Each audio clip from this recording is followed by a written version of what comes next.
அது மகாராஷ்டிராவாக இருக்கட்டும், மகாராஷ்டிராவில் இருக்கக்கூடிய 2 மிகப்பெரிய கட்சிகள் சிவசேனா மற்றும் என்சிபி.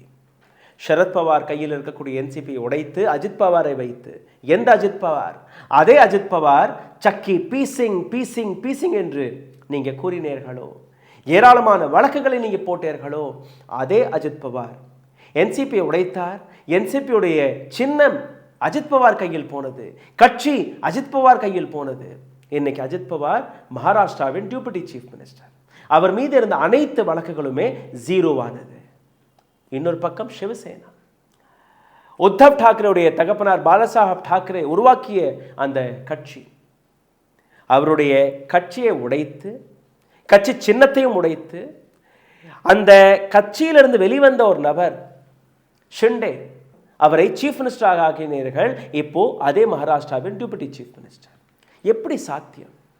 அனைத்திற்குமே பணம் தேவையில்லையா?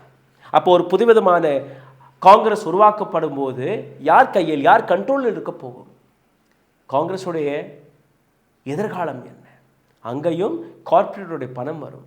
கார்ப்பரேட்டுடைய பணத்தை வைத்து தான் இந்த அனைத்து விளையாட்டுமே இவர்கள் விளையாடக்கூடிய வேலையை பார்க்கிறார்கள்.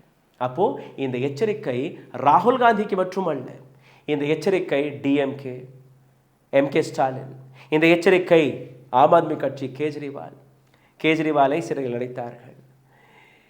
ஹேமந்த் சோரேனை சிறையில் அடைத்தார்கள். ஜேஎம்எம், ஜார்க்கண்ட் முக்தி மோர்ச்சா.